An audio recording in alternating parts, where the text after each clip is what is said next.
The headlines right now are painting a picture of a brilliant geopolitical checkmate. China just terminated all soybean orders with Brazil. Beijing punishes Brazil for 79% price hike. China redirects 1.3 million tons of soybeans to Argentina. At first glance, this looks like a masterful stroke by Beijing. They were being taken advantage of by Brazil, who was leveraging a 79% price increase. So China punished them. And within 48 hours, they seemingly found a perfect replacement. The deal looks flawless on paper. Argentina, the world's third largest soybean producer, just temporarily announced it was cutting its export tax to 0%. This move suddenly made Argentine soybeans $100 to $150 per ton cheaper than American beans.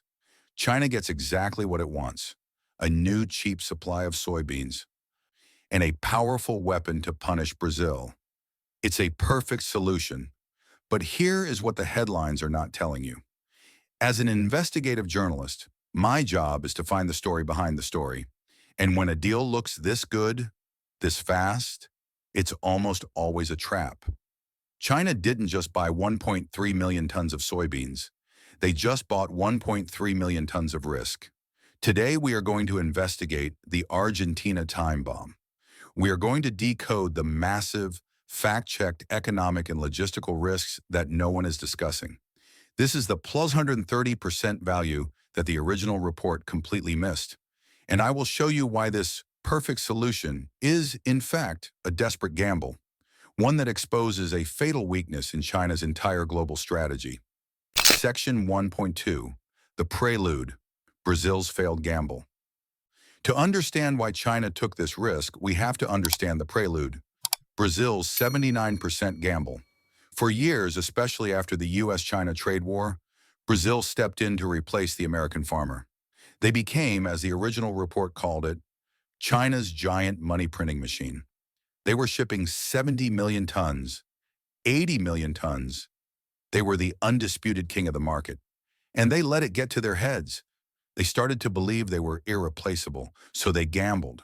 They began aggressively raising prices from $530 per ton to $580, and finally to a staggering $650 per ton, a 79% price hike. They believed China had no other choice. They were wrong. Beijing called their bluff. Major Chinese importers like COFCO and Ehai Carry were ordered to suspend all new soybean purchases from Brazil. Effective immediately, this move sent a shockwave through the Brazilian economy and left Beijing scrambling for an alternative. They needed a new supplier, and they needed one fast. And that's when they saw an opportunity, a desperate, temporary, and incredibly risky opportunity. Section 1.3, The 72-Hour Window. China's move was lightning fast, because it had to be. On September 22, 2025, the government of Argentina, in a desperate move of its own, did something radical. It announced a temporary decree. It was slashing its 26% export tax on soybeans all the way down to 0%. This was a fire sale, a national-level attempt to get hard currency, US dollars, into its failing economy. But here is the critical detail, fact-checked from sources like Ucragro-Consult, that 0% tax window was insanely narrow. Just 3 days later, on September 25th, the Argentine government announced it was restoring the tax. Why? Because the $7 billion quota they wanted to fill was already met. The 1.3 million tons of soybeans that China just bought, that massive deal that is shaking up the global market, it was secured inside that frantic 72-hour trading storm. This was not a stable, long-term supply chain strategy. This was an opportunistic smash and grab. It was a deal made possible only by the mutual desperation of both the buyer and the seller. The Argentina Time Bomb. This is where our investigation begins. The headlines stop at China got a 0% tax deal. We ask the question, why was Argentina offering a 0% tax deal in the first place? Because China just walked into a minefield of risk. Section 2.1, Risk number 1, the economic tightrope. The first and most obvious risk is the Argentine economy itself. My initial outline for this video assumed they were in hyperinflation, 150%, 200%. But the real data, which we fact-checked with Argentina's central bank and the IMF, is even more fascinating. Argentina's inflation has actually slowed down. It has fallen from a catastrophic 117.8% in 2024 to a still crushing 33.6% as of August 2025. But this isn't a recovery. It's a patient on life support. This fragile stability was achieved through brutal shock therapy austerity policies under the new administration. The economy is stable, but it is unbelievably fragile. That 0% tax window, that 3-day fire sale, was not an act of strength. It was an act of desperation. A move to suck in $7 billion in US dollars to keep this fragile stability from collapsing. China just bet its national food security on an economy that is walking on a tightrope over a canyon. It's a bet on a partner that is just one bad inflation report away from total chaos. Section 2.2, risk number 2, the logistical nightmare. This is the plus 30% value that the original report and all the headlines are completely ignored. Even if the contract is signed, even if the economy holds for 30 days, getting 1.3 million tons of soybeans out of Argentina is a logistical nightmare. Here's why. The United States has the Mississippi River. Brazil has modern, deep-water ports. Argentina, on the other hand, ships over 80% of its agricultural goods, including these soybeans, out of river ports, primarily on the Paraná River. And we fact-check this. According to the Maritime Executive and Maritime Risk Assessor, North Standard, the Paraná River is in the middle of a historic drought. Right now, as of October 2025, the water level is at a 10-year low. What does this mean for a farmer in Iowa or a trader in Shanghai? It means high grounding risk. It means the massive Panamax ships, the workhorses of global trade, cannot be fully loaded. According to the Rosario Exchange, ships are being forced to light load. They must sail with 3,000 to 4,000 fewer tons of grain per ship just to avoid getting stuck in the mud. This isn't a minor inconvenience. It means more ships. It means more time. It means more cost. It means China's cheap soybeans just got very, very expensive. This is the hidden risk, the physical, logistical time bomb, sitting right under their new perfect deal. Section 2.3, risk number 3, the political powder keg. And finally, there is the most obvious risk of all, political instability. As we just saw with the 72-hour tax window, policy in Argentina can change overnight. A contract there is not a contract. It is a temporary suggestion, a new decree, a port workers' strike, a snap election. Any one of these things could halt exports for weeks. To put this in perspective for you, signing a long-term commodities deal with Argentina is like signing a 30-year mortgage with a bank that reserves the right to change your interest rate daily without notice. Would you ever sign that deal? That is precisely the solution China just gambled on. So let's recap this perfect deal.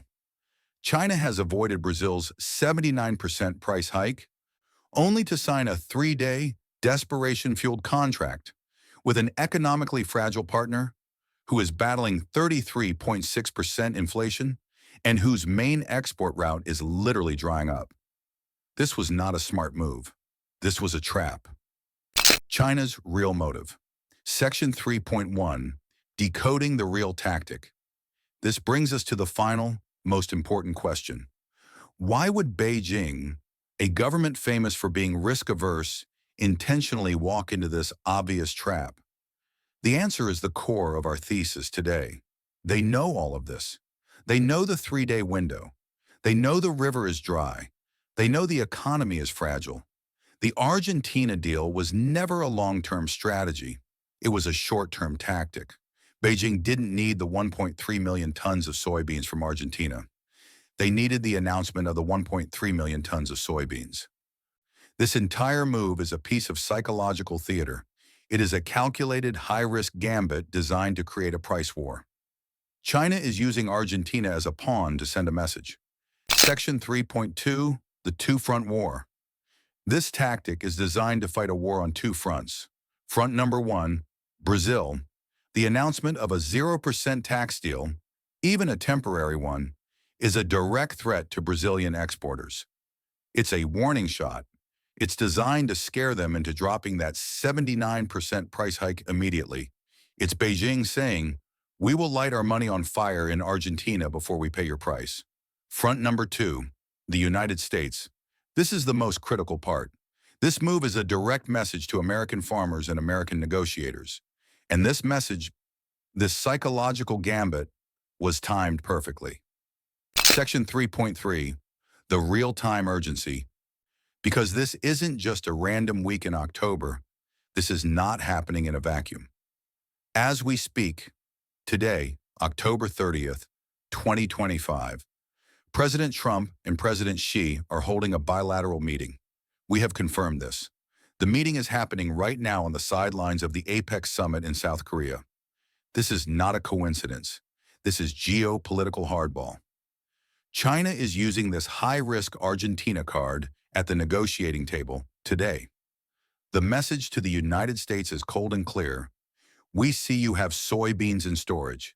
Site 1142. We see you want to sell them.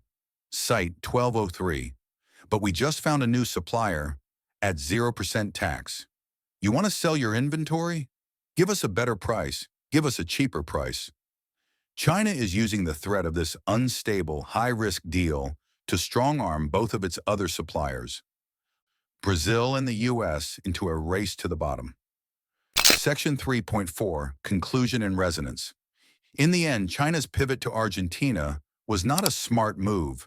It wasn't a solution. It was a desperate move. And it exposes the fatal weakness in China's entire supply chain. That weakness is dependency. They are 100% dependent on the outside world for their soybeans, and they are running out of stable partners. They are now forced to make high-risk, 72-hour gambles on failing economies and drying rivers, all in a desperate attempt to manipulate the market. The Argentina trap isn't just a trap for China. It's the trap they are using to try and control the world's food supply. But it is a trap built on a foundation of crumbling economic sand. And the instability of this 0% tax deal is just the beginning. To understand the real economic collapse happening in Buenos Aires that makes this deal a ticking time bomb, be sure to watch our next video. Argentina's economic crisis, the truth about 33% inflation and the drying rivers. This move, this whole situation, reveals the fatal weakness in China's supply chain. So the question is this desperate gamble on Argentina a sign of China's strength? Or is it the first sign that they are finally running out of options? Let me know your thoughts in the comments.